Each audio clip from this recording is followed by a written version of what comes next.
Legendary اداکار سعید خان عرف رنگیلا پاکستانی فلموں کا جانا پہچانا نام ہے۔ ان کی شخصیت اپنے اندر کئی پہلو لیے ہوئے تھی۔ وہ اداکار، گلوکار، ہدایت کار اور مصنف تھے۔ رنگیلا نے فلم انڈسٹری پر وہ انمٹ نقوش چھوڑے کہ ان کے ذکر کے بغیر پاکستانی فلمی تاریخ ہمیشہ ادھوری رہے گی۔ رنگیلا نے اپنی عملی زندگی کا آغاز ایک باڈی بلڈر کے طور پر کیا تھا۔ روزی روٹی کمانے کے لیے وہ فلموں کے بورڈز بھی پینٹ کرتے رہے، لیکن قدرت نے انہیں ایسا جسم اور ایسی شکل عطا کی تھی کہ لوگ تنسازی یعنی باڈی بلڈنگ کے مقابلوں میں انہیں داد دینے کی بجائے یا ان کی پینٹنگ کو سراہنے کی بجائے ان کی شکل دیکھتے ہی ہنس پڑتے تھے۔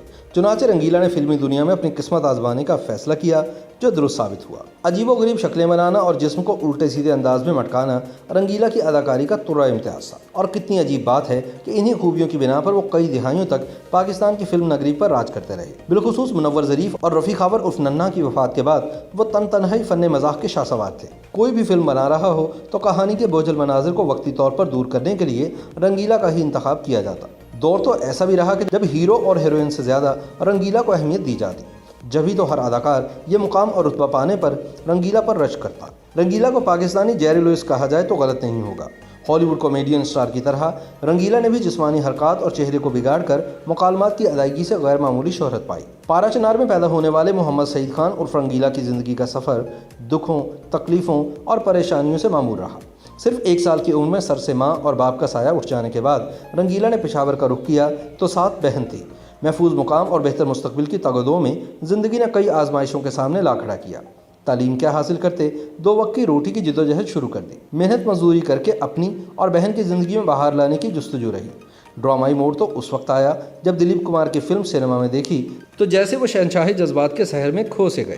فیصلہ کیا کہ میں بھی ایک ایسا ہی مقام اور شہرت حاصل کروں گا۔ جبھی پشاور سے لاہور کا سفر طے کرنے کا ارادہ کیا، خالی جیب پیروں کی زنجیر تو بنی لیکن خود کو اس سے آزاد کرنے کی ٹھان لی تھی۔ گو کہ رنگیلا نے پہلی بار جس فلم میں اداکاری دکھائی وہ سن 1958 میں آئی، لیکن ان کی اداکارانہ صلاحیتوں کا اصل امتحان تو اس وقت شروع ہوا جب وہ پشاور سے لاہور جانے کے لیے ٹرین میں سوار ہوئے تھے، اور تب ٹکٹ چیکر آیا تو 1000 رکعت کی نیت باندھ کر نماز پڑھنے میں مصروف ہو گئے۔ تھک ہار کر ٹکٹ چیکر ناکام لوٹنے لگا تو ٹرین میں سوار ادھیڑ عمر کی خاتون نے رنگیلا کے ٹکٹ کی رقم دی، جو ان کی اس غیر معمولی اداکاری کی پہلی پرستار بنی۔ رنگیلا شروع سے ہی اداکاری کرنا چاہتے تھے، لیکن صرف ایک موقع کی تلاش میں تھے۔ لاہور آ کر پینٹر آزاد کے ساتھ فلمی پوسٹر بنانا شروع کیے تو نگار خانوں تک رسائی ملنے لگی۔ ہر انسان کی طرح وہ بھی خود کو دنیا کا پرکشش اور خوبصورت انسان سمجھنے کی خوش فہمی کا شکار تھے۔ جب ہی مزید دلکش نظر آنے کے لیے باڈی بلڈنگ کا آغاز کیا، لیکن یہاں بھی وہ مذاق ہی بن کر رہ گئے۔ تن سازی کے مقابلے میں شرکت کرنے کے لیے اسٹیج پر آئے، باڈی بلڈنگ کے پوز دیے تو حاضرین ہنس ہنس کر لوٹ پوٹ ہو گئے۔ رنگیلا کہتے ہیں کہ وہ مختلف انداز کے دوران چہرے کے تاثرات کو بھی تبدیل کر رہے تھے، لیکن تماشائی ان پر جملے کستے اور کہہ مار کر مسکراتے۔ یہی وہ لمحہ تھا جب رنگیلا نے سوچا کہ وہ فلموں میں کام کرنے کی لگن اور جستجو کو مزید تیز کریں اور ہیرو بننے کی بجائے کامیڈین کے طور پر اپنی پہچان قائم کریں۔ خوش قسمتی کا دروازہ ان پر بہت جلد ہی کھل گیا۔ ہدایت کار ایم جے رانا کی جٹی کا کامیڈین مسلسل غیر حاضر رہا تو اس معمولی سے کردار کے لیے رنگیلا کو پیشکش ہوئی، جسے رد کرنا انہوں نے ہاتھ آئے موقع کو ضائع کر دینے کے مترادف سمجھا۔ بدقسمتی سے یہ فلم پردہ سیمی کی زینت تو نہ بن سکی، لیکن یہ ضرور ہے کہ رنگیلا کی مختصر لیکن جاندار اداکاری کی دھوم مچ گئی۔ اس دوران رنگیلا نے ڈکشنری سے ڈھونڈ ڈھانڈ کر لفظ رنگیلا منتخب کیا اور اپنی شناخت اب اس نام سے کرانے لگے۔ رنگیلا نے سوچ لیا تھا کہ وہ اب پیچھے نہیں ہٹیں گے۔